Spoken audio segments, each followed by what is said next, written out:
During my field work, while collecting information on the crime, I meet with those who have lost their entire families. Hearing about the horror of the crime, I can no longer write. I go away for a while to take a breath and cry and then resume my work.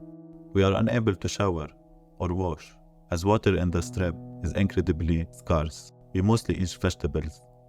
We ate chicken twice, but without bread, because if I want to buy bread, I have to queue for at least 7 or 8 hours.